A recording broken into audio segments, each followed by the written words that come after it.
Anda kembali di berita utama. Saudara, nasib pilu dialami ibu hamil dan janin yang berada di kandungannya. Iren Sokoy meninggal bersama janinnya setelah diduga ditolak sejumlah rumah sakit saat akan melahirkan di kabupaten dan kota Jayapura. Kematian Iren Sokoy dan janinnya merupakan tragedi yang memilukan. Bagaimana bisa Iren mengalami nasib senaas itu?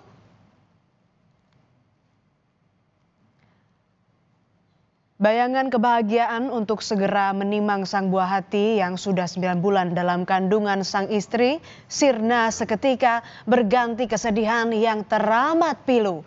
Nel Castro KB kehilangan sang istri bersamaan dengan janin yang masih di kandungan.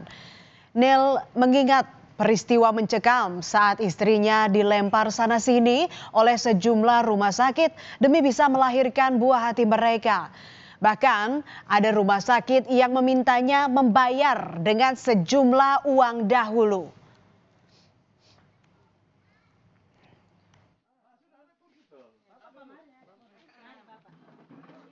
Katanya kan ada kalau BPJS kan ada ruangan-ruangan untuk BPJS.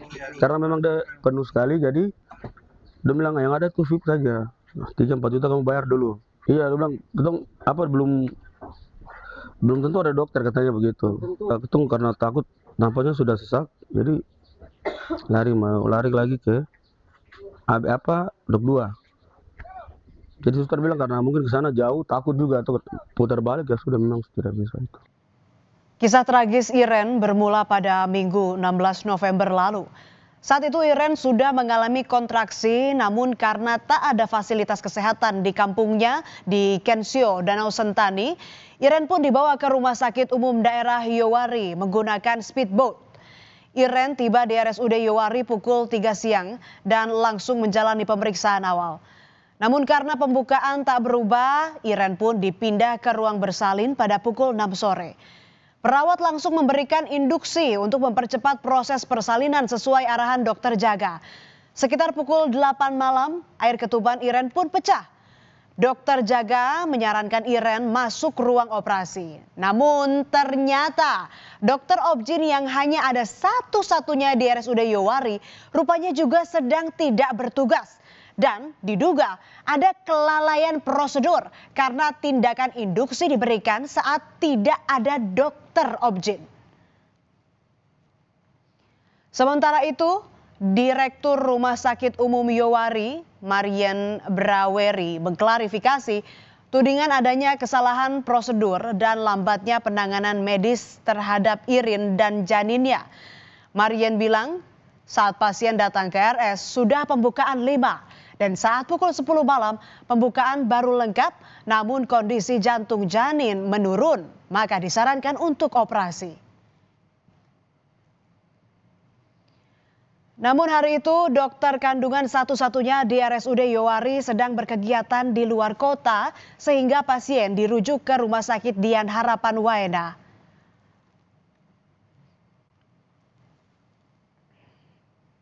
Dari RSUD Yowari, Irin pun dibawa ke RS Dian Harapan Waena menggunakan ambulans. Mirisnya saudara, keluarga pun sempat menunggu lebih dari 2 jam sampai akhirnya ambulans tersedia. Keluarga semakin panik karena Irin terus beronta kesakitan. Saat perjalanan, pihak RS Dian Harapan memberi kabar lewat telepon bahwa kamar untuk BPJS Kesehatan kelas 3 sudah penuh. Ditambah dokter anestesi juga sedang tidak ada. Keluarga pun memutuskan membawa Irin ke RSUD AB Pura karena pertimbangan RS tersebut merupakan RS terdekat. Ironi saudara, lagi-lagi Irin dan janinnya harus menahan sakit karena setibanya di RSUD AB Pura, pihak rumah sakit bilang kalau ruang operasi mereka sedang renovasi. Sehingga Irin dan janinnya belum juga bisa ditangani. RSUD AB Pura pun menyarankan agar pasien dibawa ke Rumah Sakit Bayangkara Jayapura. Namun di rumah sakit keempat itu saudara, di RS Bayangkara, keluarga kembali harus menelan pil pahit. Pihak RS bilang kamar untuk BPJS kelas 3 sudah penuh dan yang tersedia hanya ruang VIP. Keluarga pun diminta membayar uang muka sebesar 4 juta rupiah. Namun karena keluarga tak memegang uang senilai 4 juta, pihak rumah sakit pun tak memberikan penanganan medis terhadap Irin. Abraham KB, mertua Irin, tak kuasa menahan kesedihannya. Ia marah dan kecewa karena menduga sejumlah rumah sakit yang mereka datangi bertele-tele dan terlambat menangani Irin serta janinnya. Emosi Abraham tumpah mengenang betapa pedihnya kejadian malam itu. Menantu dan cucunya dibiarkan terlantar hingga berujung kematian. Masuk di Bayangkara sudah. Kami lari masuk. Petugas kasih lapor. Yang bapak ke kasir dulu. Ke kasir, keadaan kami ceritakan. Padahal si pasien ini menderita sekali di dalam mobil. Coba petugas lari langsung ini tangani kata mereka tunggu perintah dulu baru laksanakan. Tapi langsung habis bapak betul, ini kelas sudah full. Yang tinggal itu mungkin fit saja. Tapi bapak dorang harus bayar DP 4 juta dulu. Baru kami layani. Saya tidak, tolong dulu selamatkan nyawa dulu. Jangan uang yang langsung masuk. Kami lari ke depan, naik sekarang turun begini habis. Bapak kayak orang sinting. Kembali lagi ke Kepala Rumah Sakit Bayangkara AKBP Romi Sebastian membantah adanya penolakan tindakan medis terhadap pasien Irin. Romi bilang saat pasien datang, pihak RS Bayangkara tidak mendapat surat rujukan terpadu dari RS sebelumnya sehingga tenaga medis tidak mengetahui kondisi pasien. Romi juga menjelaskan kamar BPJS kelas 3 di RS Bayangkara saat itu penuh dan memang sesuai aturan pasien harus berpindah ke kelas umum jika tetap ingin mendapat perawatan. Dari rumah sakit Jewari itu tidak melalui sistem rujukan terpadu, namanya SISRUT. Kita tidak tahu keadaan pasien itu bagaimana. Ternyata keluarga ini adalah PBI, penerima bantuan iuran kelas 3, di mana peraturan BPJS di situ tertulis bahwa pasien PBI kelas 3 tidak dapat pindah kelas. Intinya, tidak ada dari Rumah Sakit Bayangkara menolak pasien. Kasus yang menimpa Irin dan janinnya menjadi sorotan publik dan membuat Gubernur Papua Matius Derek Fakhiri mendatangi rumah keluarga Iren Sokoy di dermaga Kampung Ifar Besar Jayapura Jumat malam.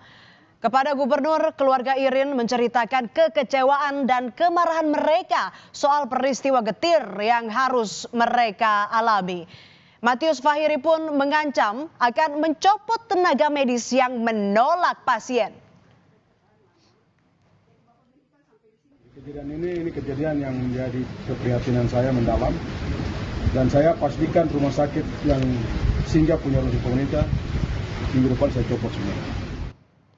Komisioner Komnas Perempuan merespons kasus meninggalnya seorang ibu dan janin pasca berpindah-pindah rumah sakit di Papua.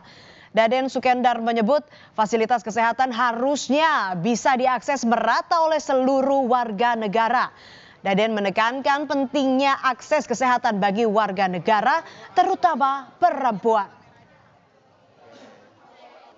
Harapannya justru fasilitas kesehatan terhadap semua warga negara, terutama perempuan yang memang selama ini sangat rentan untuk tergerus gitu ya. Itu kita mendorong agar ya pemerintah tentunya hadir dalam hal ini, bagaimana jaminan terhadap kesehatan warga negara bisa dipenuhi. Kisah pilu seorang ibu dan janinnya yang meninggal akibat dugaan kelalaian dan lambannya penanganan medis tak boleh lagi terulang. Negara harus memastikan akses kesehatan merata bagi seluruh warga dari Sabang hingga Merauke. Tidak boleh lagi ada penolakan pasien yang berujung hilangnya nyawa.